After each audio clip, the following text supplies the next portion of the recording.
sober, but for many of us, we lack the knowledge of how to be in a good relationship with the partner and also how to raise our children. And we had to ask for help.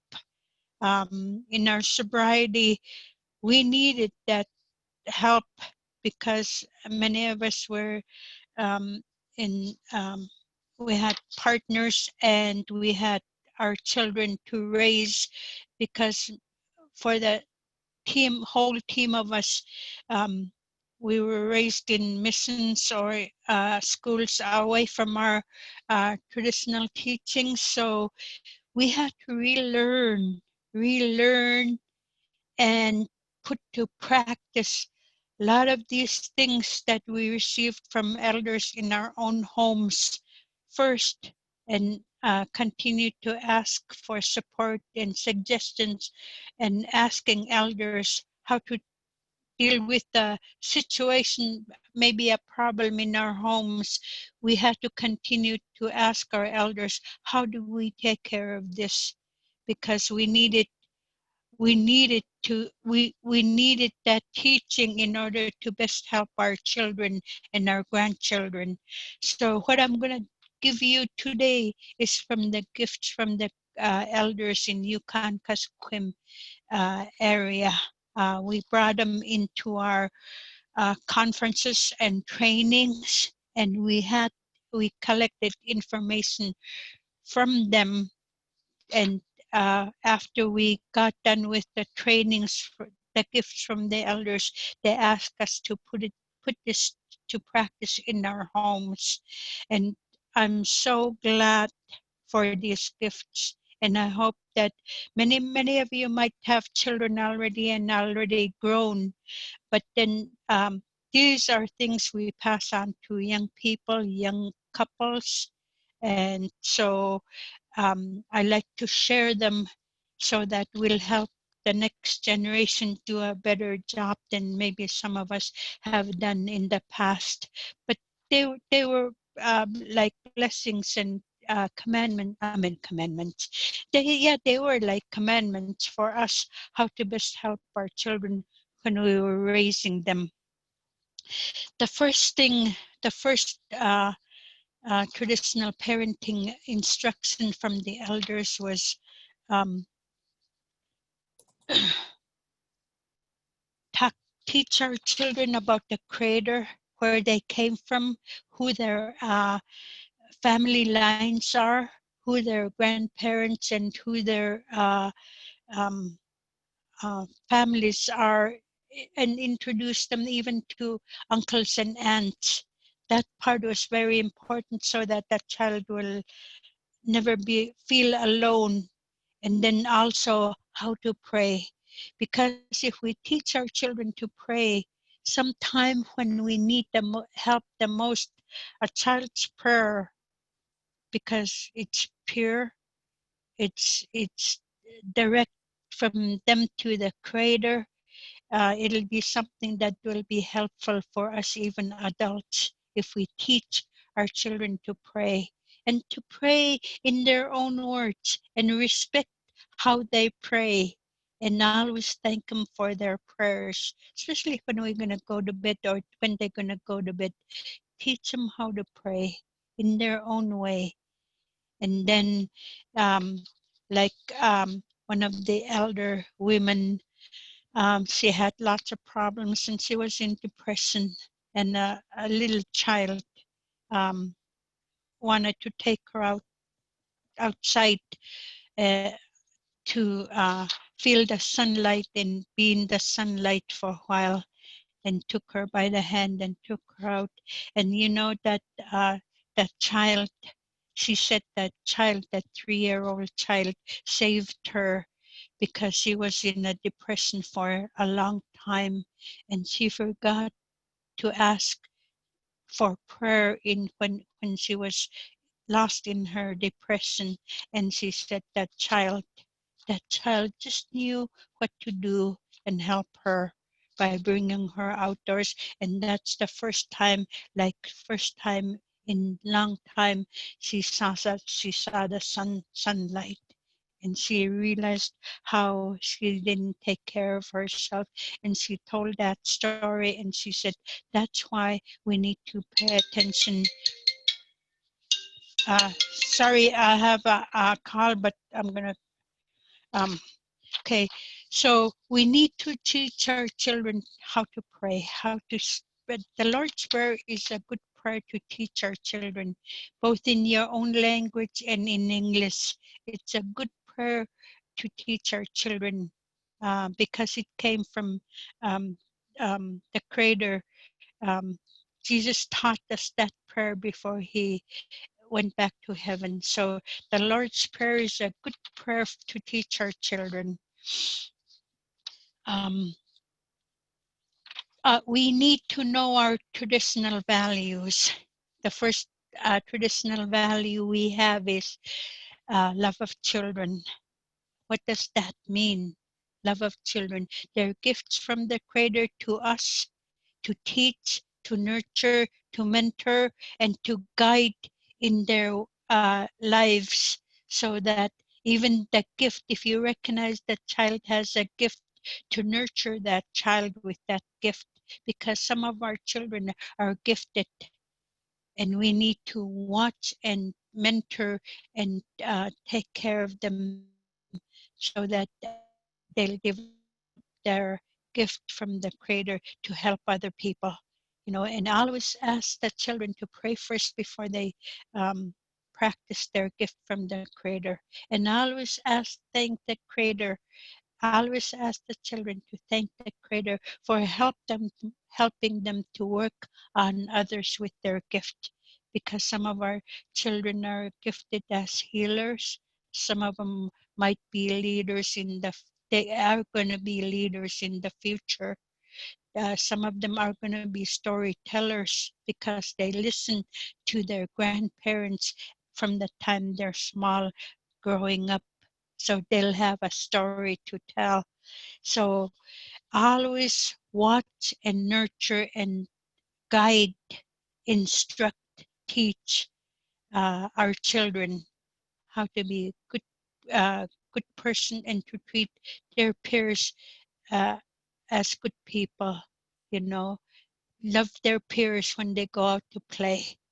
If they're being picked on, tell the children, leave that situation. Don't get involved in that conflict or that whatever is going on that isn't right.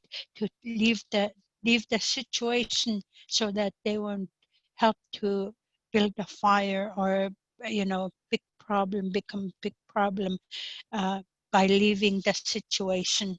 So, and then the other teaching for our children is that, and this was very important early on, and I'll tell it why it was important early on. Um, our parents were taught never to take sides with us. Like when somebody picks on us or somebody makes us cry, never to take sides with their children. But today, it's a different story. We need to listen to our children when they're telling us something happened. Maybe something happened with their peers or with someone, because today we have to, the reason why we have to pay attention and listen to our children is today there's things going on that are troublesome. Sexual abuse, um, domestic violence, those things, hurtful things. So today it's a different story. We need to listen to the stories of our children.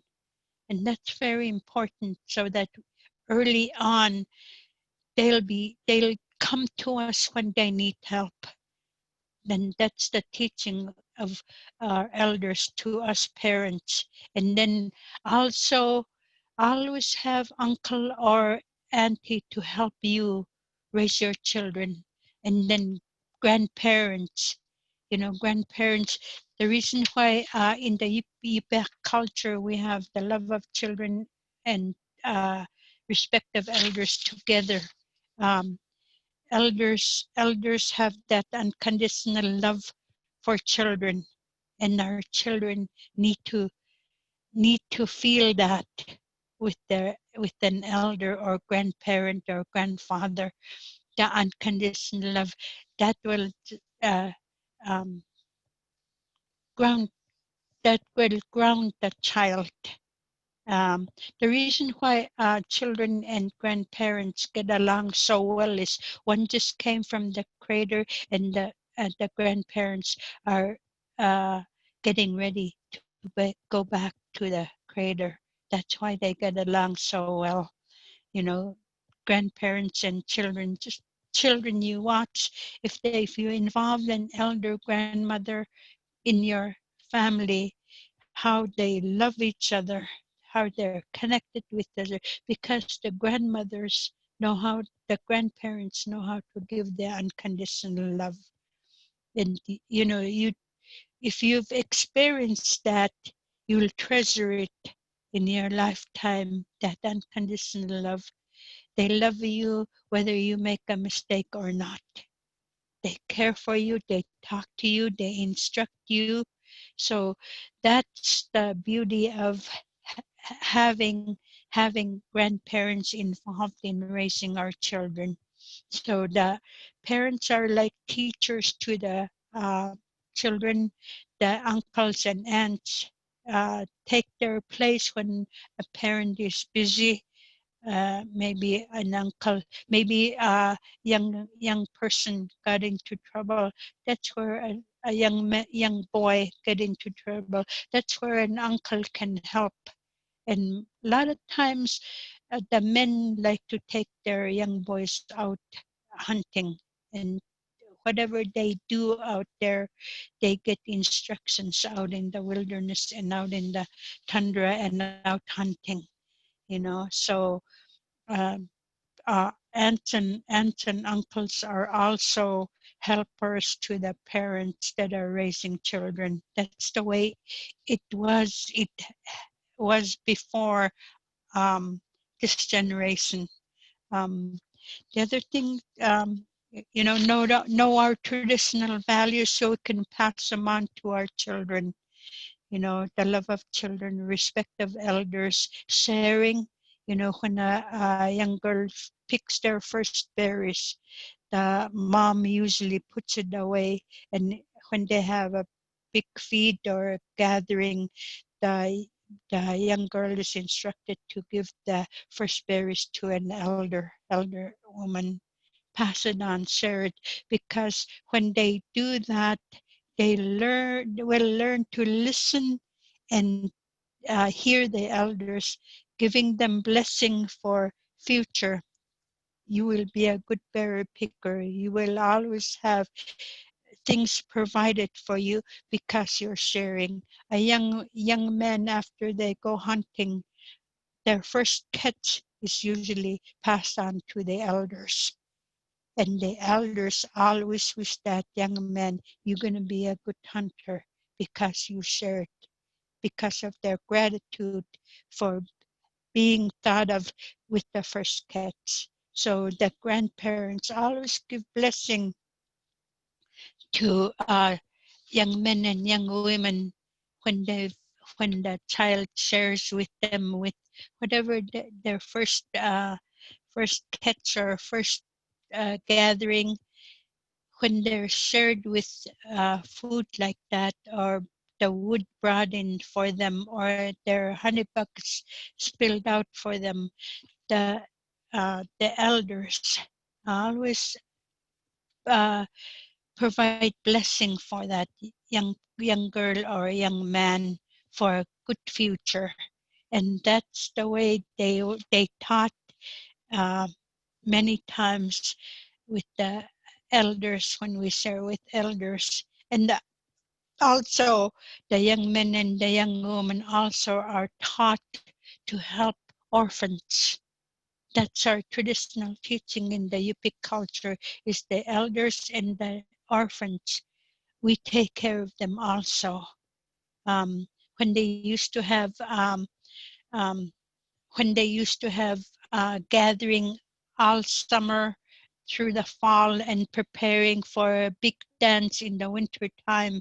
All the food that gathered, all the things that they made, all the things they prepared for that big gathering, it was gathering to support the orphans, people without, and the elders.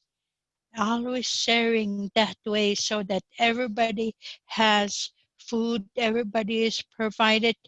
It's like we didn't need we didn't need welfare back then, because people were provided. Orphans, people that are without parents or uh, elders were provided food, fish, dry fish, dried meat. Everything was provided in that big dance gathering they have um, during the winter time when they're uh, together to rest and celebrate all their game and everything they gathered throughout the summer and fall. So they share with everyone, they share with the community. That's what those traditional big dances were, to help each other. One of our grandmothers, before she passed, she asked the Catholic priest, "Can you please give back the dances and the songs back to our people, so that they will uh, they will not be sad anymore?" And that priest said he couldn't do it. He had to ask his hierarchy to do that. So finally, um, before that elder woman passed, the priest was given permission to tell community people they can have their dances and Eskimo the native dancing and songs back. And then they started again. They went back to the celebrating of gathering, getting plenty of things so that they will share with everybody in a community dance. So that's been brought back in the last 20 years to our people in Yukon, Kuskokwim area, because that was a way to help each other. And the children watched this whole thing of sharing and taking care of each other.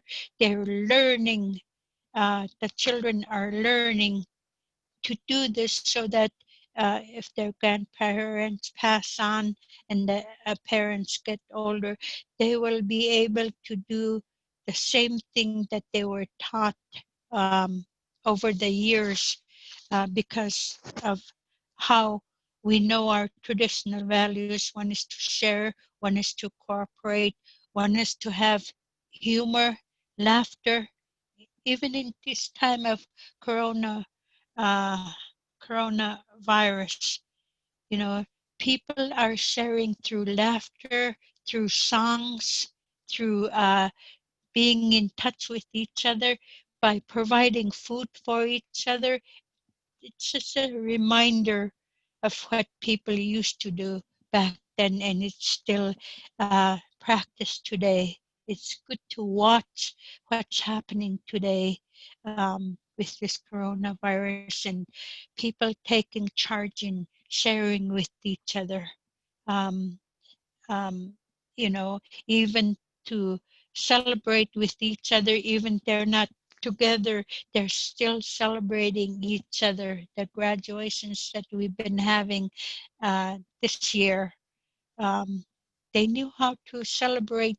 They know how to celebrate because they've learned that from their parents. That's a traditional teaching, is always to share, cooperate, and help each other. So um, so one of the big things we were taught is to know what the traditional values are. Their values to help another human being, just like we need help and we've been helped. So traditional values are give and take. Those are what our values are. We give and we take when somebody shares with us.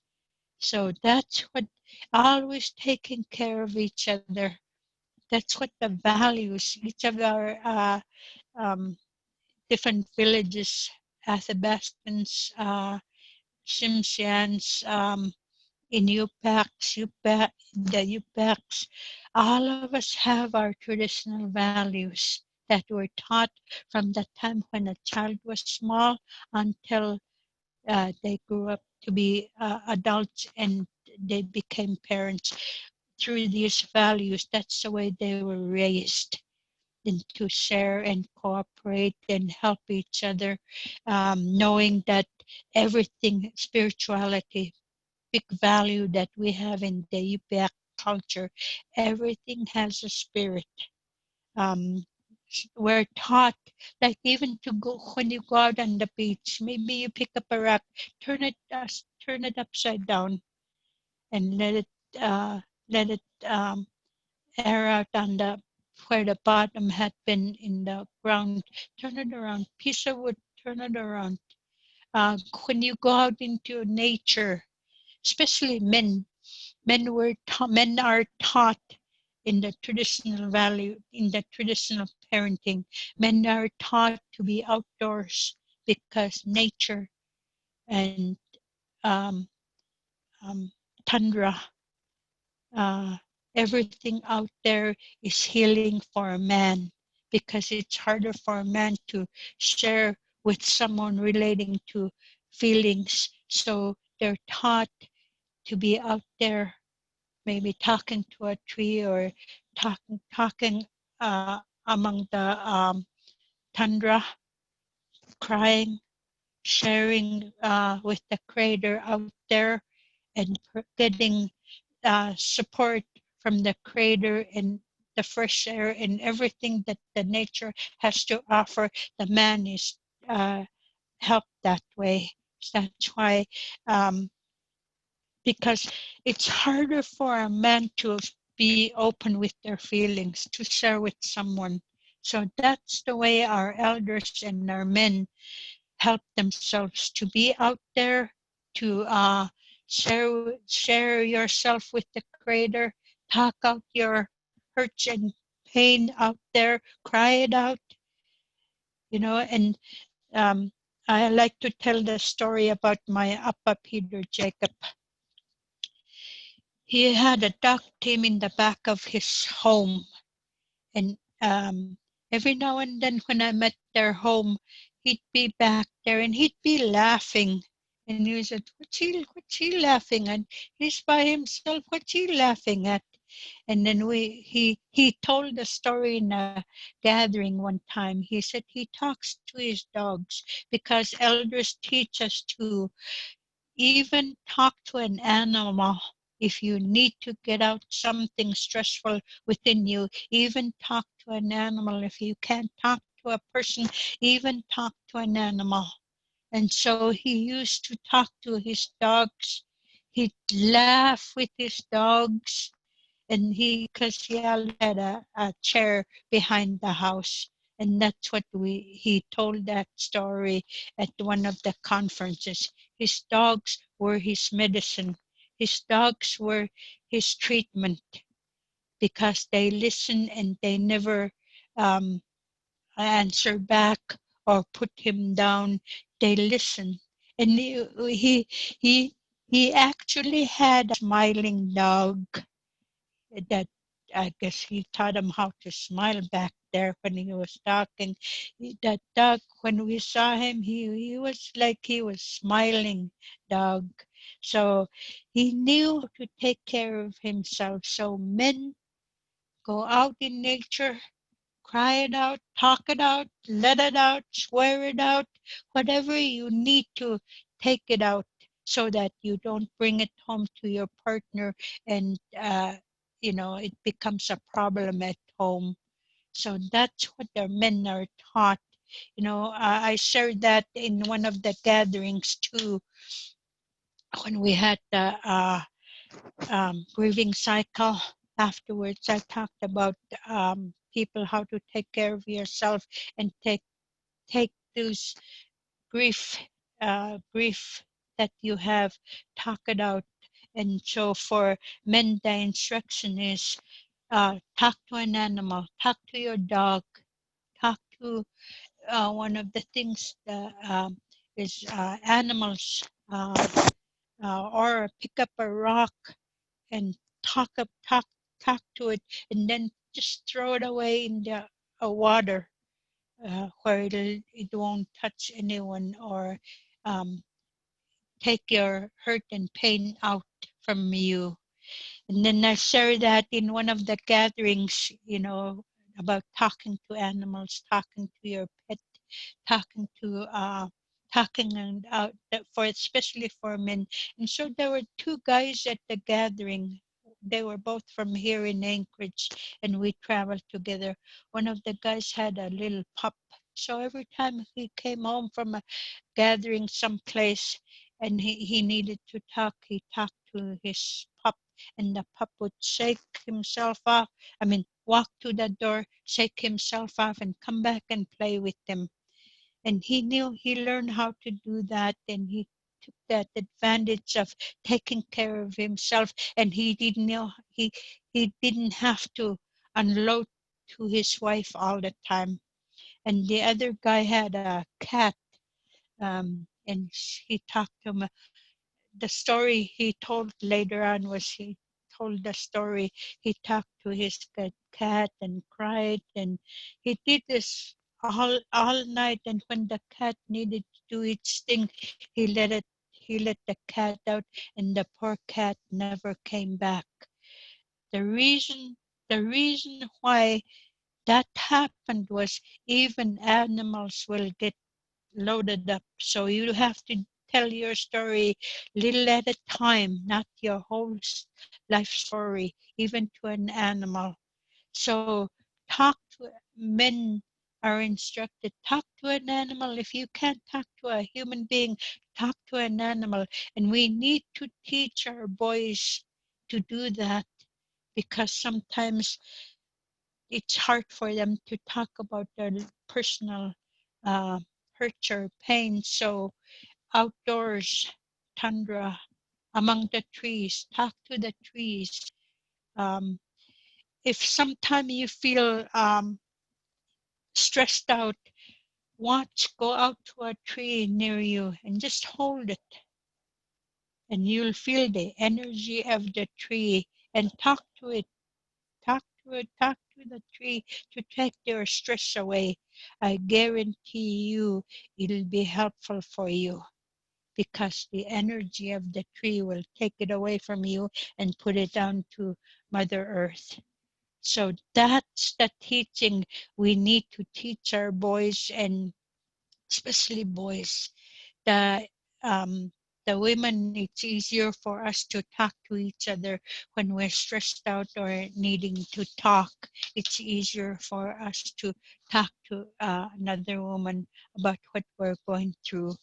So traditional values, knowing our traditional values so we can pass them on to our children, and to teach our children, when we ask them to bring their first game to an elder, never to expect payment from an elder, because their payment will be, they'll be the grandparents' wish will be that this person will be blessed to be a good hunter and good provider for his family. So always let them know, uh, you know, the old people won't give you money for what you brought them. They'll give you blessing for your future, to be a good future, to be a good hunter, to be a good provider. And young women are maybe told, next time you go berry picking, there'll be plenty for you and your family and other people. So always a blessing, verbal blessing from elders, to expect that, not to expect money when we bring something to an elder, food or something, do something for them. So um, the other thing is, Cool. Praise the efforts of children, not just the achievements. Children are very special. They're our gifts from the Creator to raise, to teach, to nurture, to take care of, and by our examples, they'll grow up to be good parents. Cool in this one. Cool means they for the Yupi culture we have special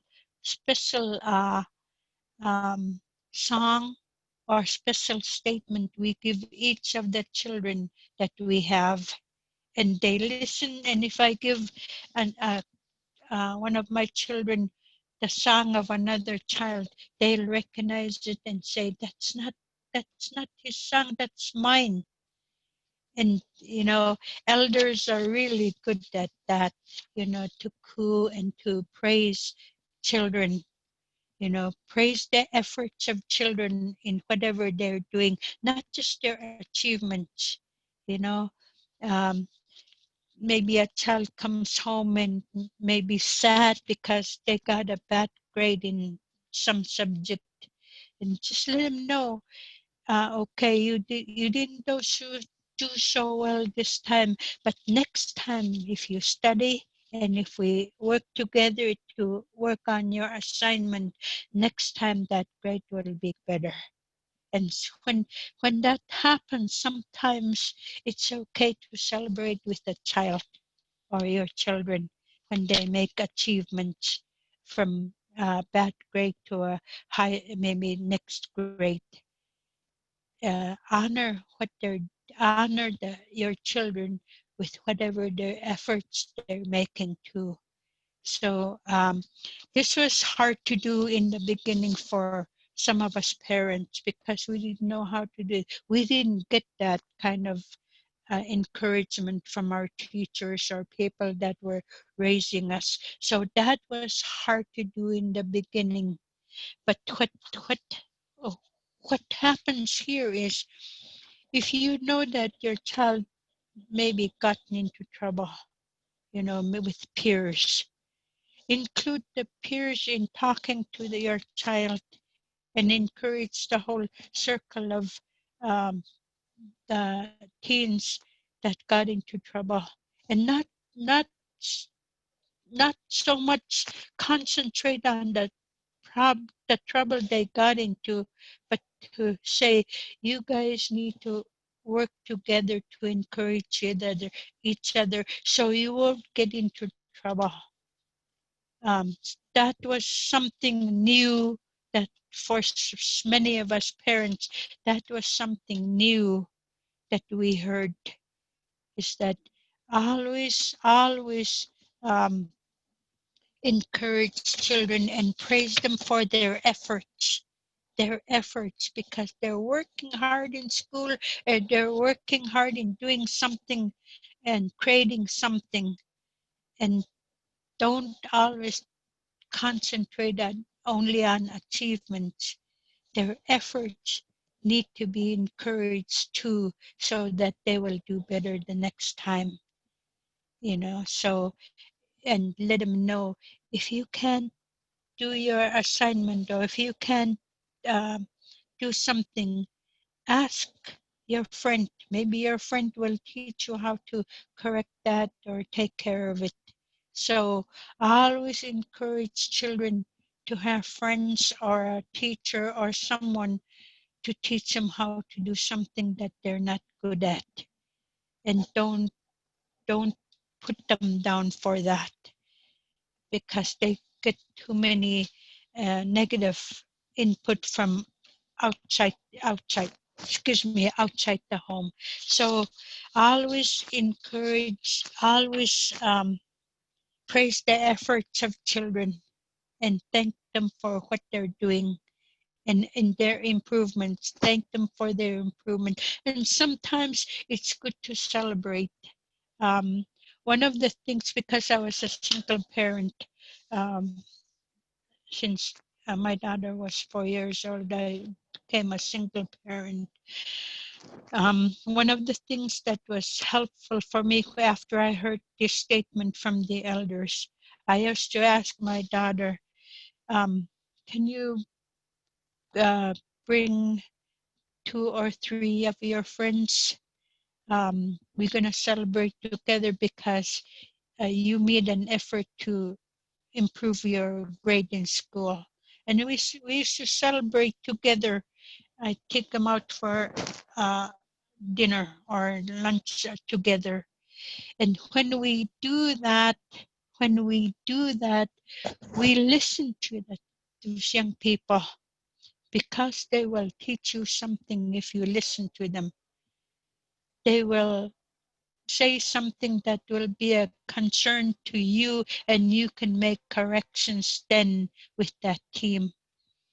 And so that's what I had to learn how to do with my child, because I was a single parent, and I learned how to honor not only my daughter but also her friends. Get to know her friends, get to know their parents, because sometimes they'd have sleepover, and you know, so I need to know the parents. I need to know their friends when I do that. When we do that, we get to know their friends. And when you talk to, one of the things that an elder um, told me, if you're talking to your daughter, talk to the rest of the uh, young people that she's with. Maybe those other young people have no one to talk to. So if you're going to correct your daughter or instruct your daughter, include the other young people. And that's very helpful because those other young people will learn to respect you as a parent, you know. They'll learn to respect you. And sometimes when your daughter needs the help, they will call you and, um, you know, let you know that your daughter needs help or your child needs help. And that it's good to have a circle of young people on your side with your daughter or with your child. It's very good to have that, and invite those young people to your home.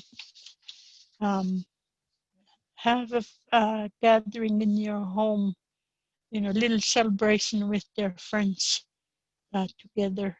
And then, or sometimes, just like because I've taught my daughter, um, if one of her cousins is having hard time in school, bring them home, bring them here. Make your home safe for your child to bring your other children to do homework together. That's very helpful too, because when they do that, they help each other even to graduate from school. Because some of her cousins had hard time because they didn't have support at home. Uh, they needed to be in a safe home to do their homeworks and to have help with their homeworks. So when we do that, now we not only help our child, we also respect the other young people together with our children. And one of the other things, instructions from the elders is when our child gets into trouble, one of the things that elders taught us is when your child is feeling bad already, don't don't don't correct that situation then. When they're happy and they're together, you know, that's when you'll mention it and suggest some corrective ways to correct that situation. The reason why the elders taught us that is that they already feel bad, and to hear more scolding or even yelling or put down, where it's like we're pushing them away from us. And that's a no-no from our elders relating to our children. And they taught us that they try to tell us when the child feels already hurt, don't add to their problem as a parent. And then that's a awakening and realization that I need to correct the way I dealt with my daughter. I had to make corrections to have to interact with my daughter in a better way, because some of the ways I did it were like driving her away from me. So that's, we had to relearn and re-practice what the elders taught us, um, to interact with our children, and that takes practice. That takes sometimes crying with each other with your children, and to apologize, to make corrections, to apologize to our children. We're teaching our children, you know, if they make a mistake, they need to correct themselves. And if they have to apologize to someone, they need to do that. So we're teaching as we're practicing these teachings from our elders. It took lots of trial and error, and to ask again, how do I deal with the situation? And they give us feedback, and to put it to practice in our homes. So it took a lot of give and take from the elders, how to correct our situations at home, because they knew how to do that. The other thing is, criticize the act, criticize the action, not the child. If your child does something wrong, criticize the action, not the child. Take that action, put it aside, and from the child, divide them and criticize this, what happened, this, and not your child. Encourage your child. Look, this was bad for you. It hurt you. Maybe it brought shame to you. But I love you. I care for you. That's why I'm telling you this was wrong. So always, um, when you make corrections, don't put your child down. Correct the action, not your child, and always end your correction or talking to your child. Always end, the reason why I'm talking to you and letting you know this was hurtful for you, so that you won't repeat this, but because I love you. Elders always told us, tell your child always, the reason why I'm talking to you and trying to make corrections with you is because I love you. I don't want you to get hurt. I don't want you to repeat some things that I got into trouble for. So always end it, even with our partners. Even with our partners, maybe we got into an argument, and before we tell our elders told us about men, um, before my daughter got married to her first husband, my appa talked to the young man, said, if you guys ever get into argument, you walk out the door and do something outdoors, let it cool off, and then come back, and you know it's smoothed out. In the woman belongs in a home, you belong outdoors. Get away from that situation, don't add to it, because if you stay there and argue, and it becomes a problem, sometimes unfortunately there's domestic violence. So the elder men say, for a man, when you get into an argument with your partner, especially also in front of children, they tell us that we're told we're not to argue and raise our voices in front of our children because we're teaching them. Maybe that's the way to correct our problem, is to argue and get into a verbal argument. That's a no from our elders. How to teach our children to correct a situation. For a young man to go outdoors, chop wood, pack water, bring food to the dogs, and come back in. And the woman should have calmed down in the meantime.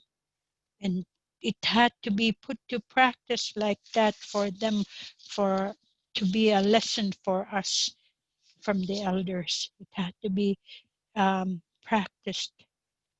And so whatever they learned as they're um, growing up, I mean, in marriage and having children, they had to put it to practice for them to carry it on to um, grandchildren or uh, children.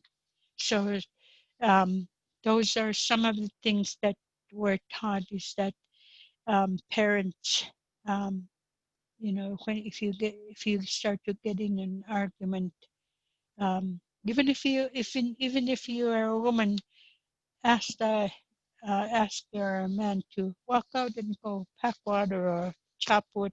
Maybe you need maki wood, steam wood. Go tell him to go chop wood before it escalates to become a problem in the home, especially in front of children.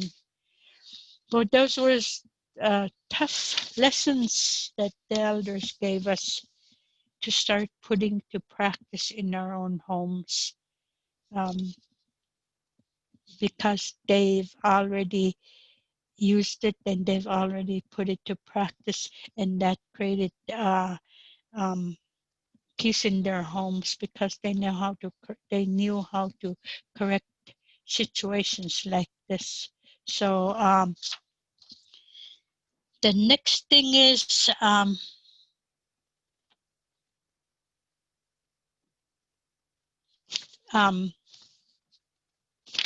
trust established. Um,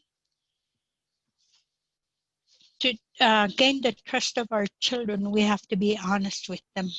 We have to be honest with our feelings. We have to let them know what happened, so that they won't feel like it's their problem. They created that. No child creates anything. As adults, what we do. So gain the trust of your child.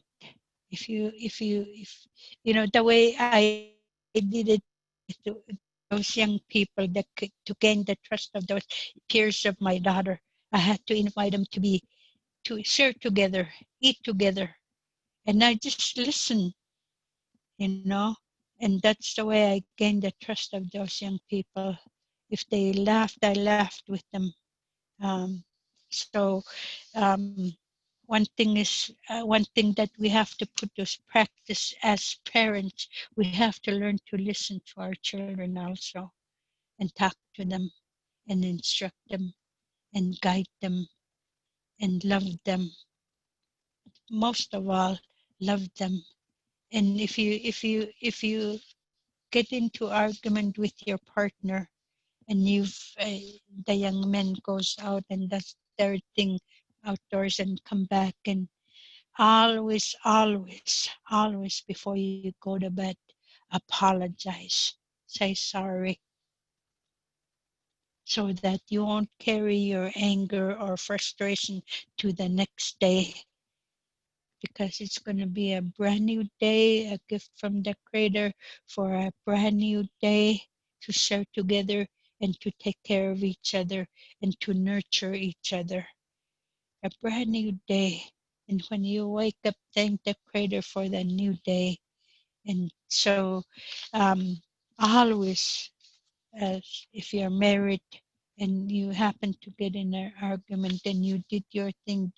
Young men go outdoors and do their thing. A woman does work in the home and they come back and they're not arguing anymore. But always, always, if you happen to get into an argument, apologize before going to bed. Apologize, say sorry to each other. And if we do that to each other, we help each other. Not to bring our anger to the next day and ruin a new day that's coming. So that's one thing that we were taught, how to be good parents and uh, let our children know what we're doing. You know, if we apologize to our children, it's a teaching that we do also do it with the parents, our partners.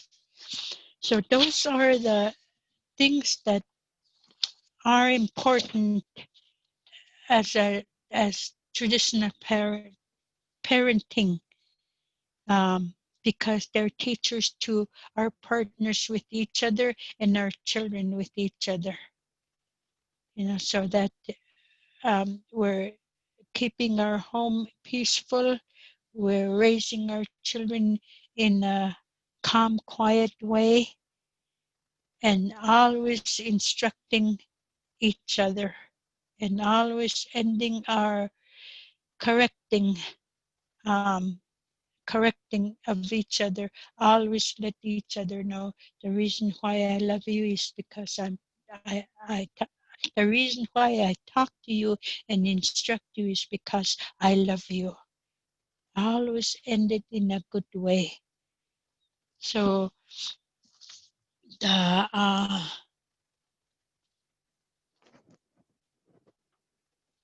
I have to try to look at this one. I couldn't see it. Oh, the next thing.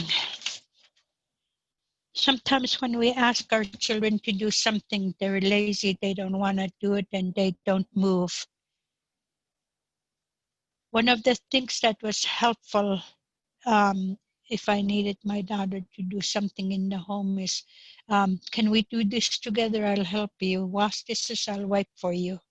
Do it together, and don't. One of the biggest mistakes I made in this line was I paid my daughter to do something in the home that when it's naturally supposed to be her responsibility. I paid her to wash dishes. I paid her to clean the house, and that's a big no-no from our elders. We don't teach our children that way. If we want to teach our children real responsibility of keeping clean or taking care of themselves or cleaning their room, that's a responsibility that they have to take on and um, not expect payment for it. That's the biggest mistake I did make in my personal life in raising my daughter. Is I'd pay her to do the dishes, or I'd pay her to do laundry, and that's something that elders tell us that we don't teach our children that way. We don't pay them to do something that they're naturally supposed to do at home. But sometimes we can ask, if you do this, I'll help you, you know, so that, you know, they don't be lazy and do nothing. And then we get mad because they didn't do anything. So sometimes because it's gonna be new to them when we tell them to do something for us, and that's without payment. We say, let's wash dishes together. Let's do the laundry together. In that way, they're not personally taking the responsibility by for practice by themselves because, if they don't want to do it, they're not going to do it. But if we ask to help them, sometimes next time we ask them, they're going to do it themselves. So learning how to do things with our children took a lot of errors and trials and errors, because in the beginning we made payments to have them help us in the home. I mean, that's for me, that's a mistake I made, you know, for a child to wash dishes or clean the house when that's supposed to be their responsibility to help us parents. So when we had to make corrections, we had to talk to our children. This is a teaching for you someday, because you're going to have your own home and you're going to have to clean house. You're going to have to wash dishes. That's something that you have to do for yourself when you have your own home, because people don't respect somebody that's not clean. So instructing and teaching the good and the bad of things, teach them that, and talk to them and let them know that, I made a mistake when you're doing housework. Our elders, your grandma told me not to pay you for what you're doing in the home, because you're supposed to help me help yourself in the home. So these are teachings we do, and sometimes we have to help our children in the beginning to do what they're naturally supposed to do in the home. Oops,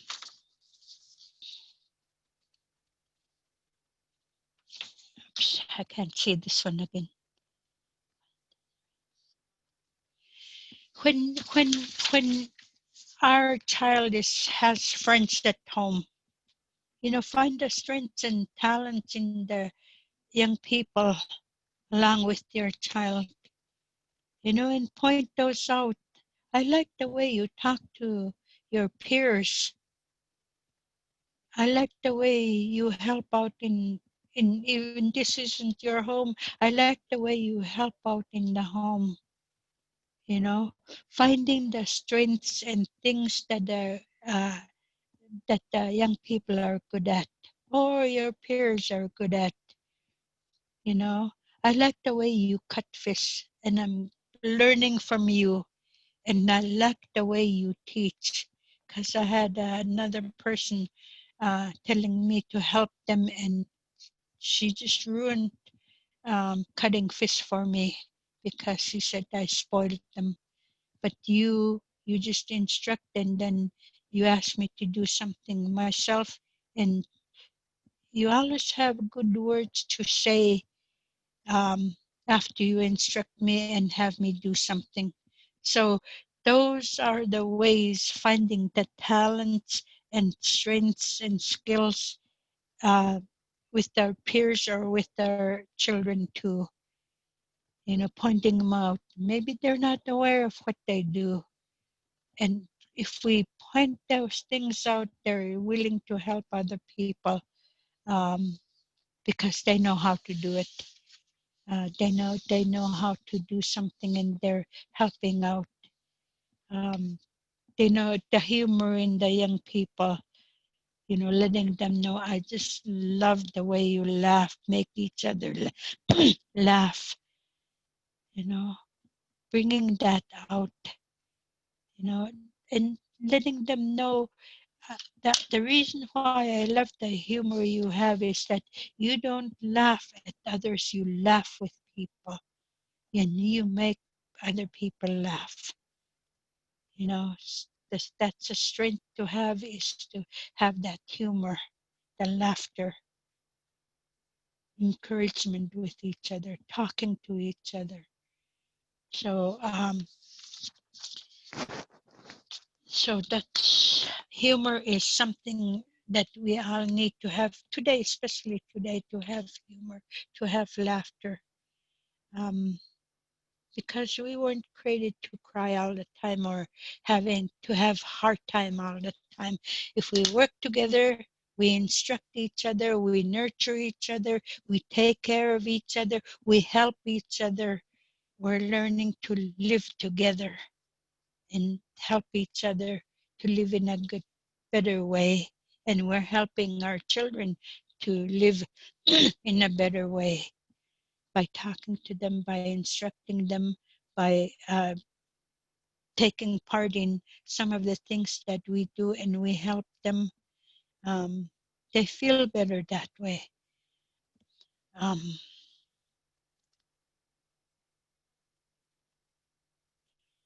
Always encourage your children to do the best in whatever they're good at, and share that uh, what they created or what they did with other people, to teach them that if we work together, we'll better ourselves, and we'll better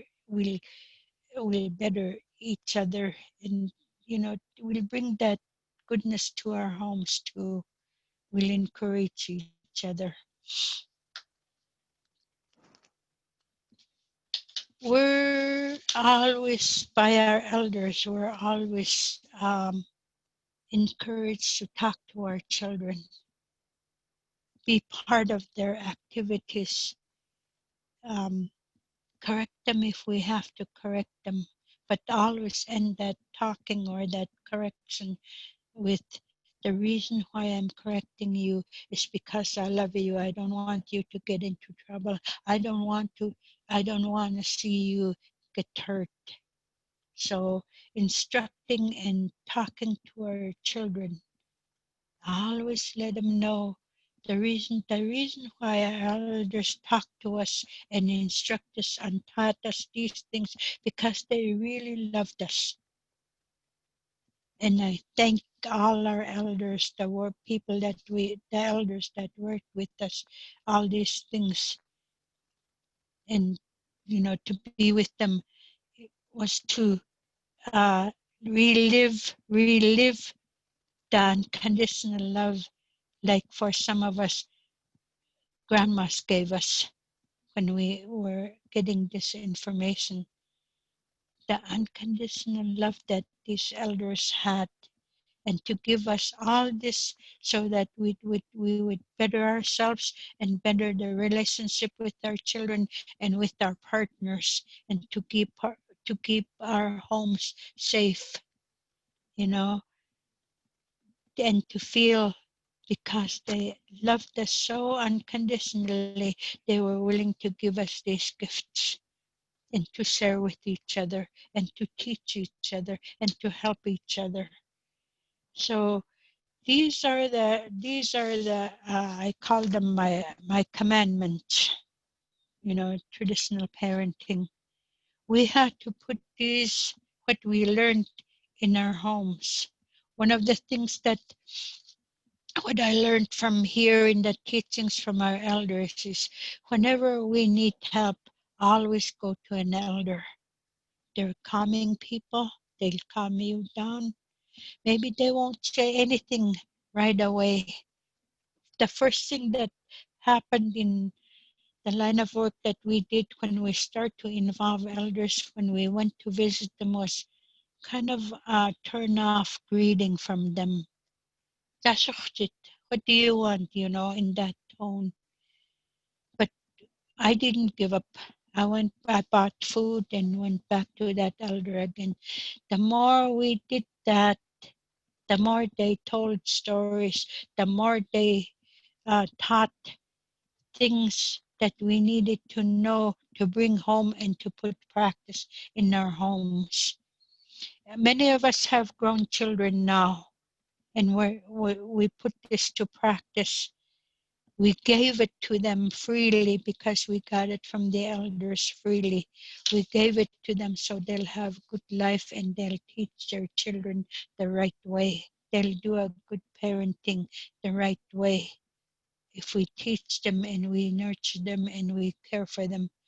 So these are the teachings that um, hopefully you got something out of this to practice in your own home today. Um, so, but these took a long time in our training, maybe 2-3 years to develop with their elders. And then they said, put this to practice in your own home, and whatever works, teach it, bring it out to teaching. And what these things, uh, took many years to develop and then be brought home for us to learn, because we didn't learn it from the missions we were in or the schools we were in. We were never taught this way, how to interact with our children and interact with our partners. And so, um, very important. If you have any questions or comments or anything, I'm done with all the traditional parenting instructions here. These might not be for you, they might be for your children. You know, take some of these and start putting to practice some of these things, especially with your children today, because they will need it when they grow up and become parents themselves. And so all of these things that the elders taught us, they've used before in their own homes, in their own communities. And that's why a lot of the parents were close together back then. Um, and they knew how to keep each other in harmony, because they put this all of these things to practice in their own homes and with each other. Um, um, Amelia, I'm done with this here. If anybody has any questions or comments, uh, we'll be free to